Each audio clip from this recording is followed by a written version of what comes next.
Well, good afternoon, everybody. I'm Deb Sofield, and you're listening to my weekly podcast series called Encouragement for Your Life. Most of you know I'm a national speaker, trainer, and coach. I like to say I help people find their voice and learn to use it. I'm also a conference speaker on the topics of public speaking, presentation skills, how to deal with the media, and crisis communication. I've got a number of other presentations on my website if you'd like to check those out. If your organization has an upcoming conference and you need a keynote speaker, I hope you'll reach out at debsofield.com. I would love to be a part. I've got a number of great books on the market. My best-selling book, Speak Without Fear. My book, Perfecting Your Platform. Both of those are on Amazon and Audible if you like to listen to books.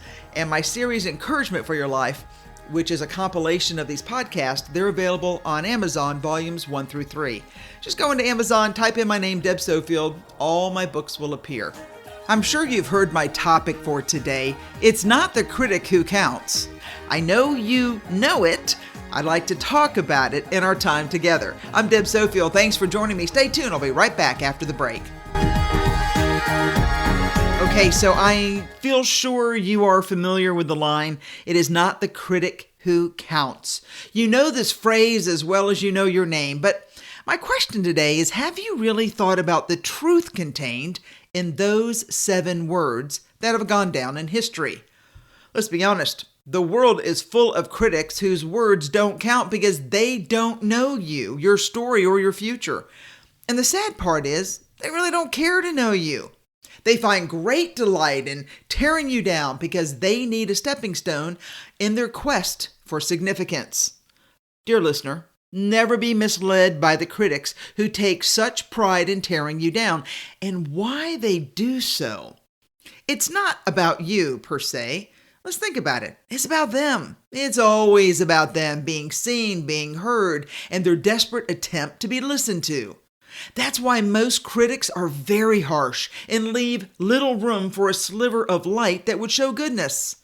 Critics prefer the darkness, since they know their words could never stand up in the light of day. If there's one thing we can all agree on, is that there are critics everywhere spewing opinions that, for all intents and purposes, mean little to nothing, since they are bellowed by people who would rather point out how the strong man stumbles or where the doer of good deeds could have done him better, instead of applauding those who are actually in the arena, doing the work, creating a life and building a legacy. Why anyone listens to a critic, whether it be family or friends or co-workers, is frankly beyond me to understand. Because if you've got nothing to say that will add value to my life or build me up, or at the very least encourage me, I'm probably not going to be a very good listener. I don't have the time or the energy or the desire to waste valuable, precious time listening to someone give me an opinion I didn't ask for or consider relevant. And I'll admit, through my years of business and politics and life, I now base someone's relevance to me to listen on 3 things: their success, their love, and their reputation. Now, before I talk about those 3 values that I admire, let me remind you of some great news. You, dear listener, don't have to listen to the critics. Really, you can turn them off. You can tune them out. You can walk away, because at this stage in your life, you get to choose who you listen to. So be wise and wary and watchful of the shouts from the crowd. Remember, most of those voices don't matter when it comes to you, your family, or your future. If over time you've just whispered the phrase, "It is not the critic who counts," to give you the courage to push past hurtful comments, bad advice, or self-serving pronouncements of the critics, I've got great news for you today. Here it is. The credit belongs to the man who is actually in the arena, whose face is marred by dust and sweat and blood, who strives valiantly. And I'll add the rest of the quote at the end. But the power of these words that acknowledge the truth of those who do the work, make the sacrifice, and give their all in what they believe, I think needs to be highlighted for all to see. In your life, you might want to set criteria for those exhortations you will accept or even value from others. I mentioned that in the mix of qualifications for choosing a friend, Some things on my list that I base someone's relevance on to my life show up in three areas: their success, their love, and their reputation. Let me take them in order. Yes, I fully admit I am drawn to successful people. And when I say successful, it doesn't just mean in the financial sense, although that's important. I consider the value of who they are in the work that they do. Success in living a life worth emulating would be a great legacy to leave for others who are doing their best to be their best. You and I know that success just doesn't come to you. You've got to go and make it work. I love the Zig Ziglar quote, "Don't be distracted by criticism. Remember, the only taste of success some people get is taking a bite out of you."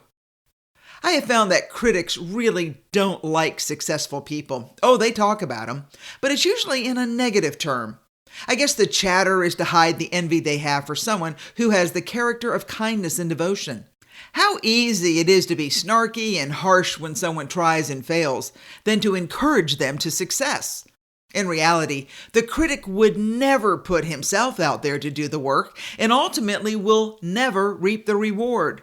Oh no, it is so much easier to shout from the sidelines than to get into the battle of the game. So go ahead and be successful and hustle till your haters ask if you're hiring. I just love that quote. Not sure who said it. I also judge someone's words of wisdom or their crazy chatter by watching to see what they love. And I'm going to assume a love of family and faith is in place and solid as a rock. So for me to understand the heart of a person, I watch how they treat others. Critics never consider how others are treated or how they feel. So when I'm watching someone tell me what they love, I also watch to see their words in action. We all know the phrase that actions speak louder than words. So when a statement is made that is not backed up by actions, I am suspicious, to say the least. We've all been burned by friends or family who said and seemed to do all the right things, only to find out in the end that nothing they said or did was right, honest, or true. Remember, actions prove who someone is. Words just prove who they want to be. Knowing what someone loves and how they treat other people is perhaps the most telling sign of their character and quality. Critics don't take the time or make an effort to dig deeply into friendships. They like the surface chatter because they would never spend their time in a worthy cause if that cause did not enhance them. Once you know what to look for when it comes to watching what someone loves, it becomes apparent where their heart is. Finally, my friends, consider someone's reputation when it comes to taking to heart their words of assumed wisdom. I love the quote by George Washington, "Associate with men of good quality if you esteem your own reputation, for it is better to be alone than in bad company." Just like the critic, who will never actually do the work, a lot can be learned by observing the known reputation of those who demand to be heard. Reputation has been compared to a personal brand that we all have, and that brand is magnified by our actions. Warren Buffett, the sage of Omaha, once said, "It takes 20 years to build a reputation and 5 minutes to ruin it." If you think about that, you'll do things differently.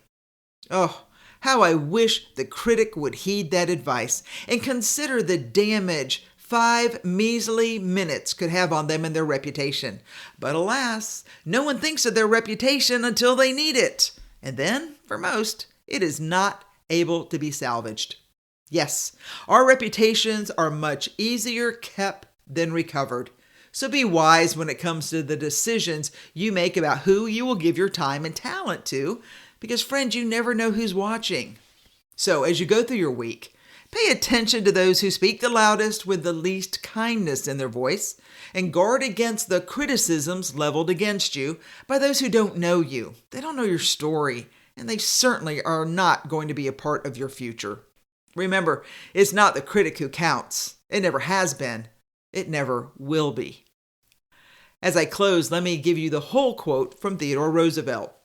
It's not the critic who counts, not the man who points out how the strong man stumbles or where the doer of deeds could have done them better. The credit belongs to the man who is actually in the arena, whose face is marred by dust and sweat and blood. who strives valiantly, who errs, who comes up short again and again. Because there is no effort without error or shortcoming. But who does actually strive to do the deed? Who knows great enthusiasms, the great devotions, who spends himself in a worthy cause? Who, at the best, knows in the end the triumph of high achievement? And at worst, if he fails, at least he fails while daring greatly, so that his place shall never be with those cold and timid souls who neither know victory nor defeat. And yep, that's my message for today. I know it's one that's a little different. I've been a little harsh lately. But friend, I'm just seeing it so much. And good people, well, they're just confused. I mean, normal people don't treat you that way. And here's somebody who's treating you poorly. You're a little confused on what to do. Just remember, they may not be for you. So be wise. Just be wise. I believe your heart and your mind, you have a good instinct to know that this person is not a positive influence in your life. And here's my hope. I hope you'll stay with me. I know some of these are tough and I know some are a little bit lighthearted, but friend, I care about you. I don't care what the world says about you. I care about you because I believe you can do big things. But that only happens when you really pay attention and realize it is not the critic who counts. It's the person who dreams big dreams and then goes out and make them happen. And here's my promise to you. I'll walk alongside you as we follow your dream to greatness together. All right, I'm Deb Sofield. Take care, everybody. Have a great weekend.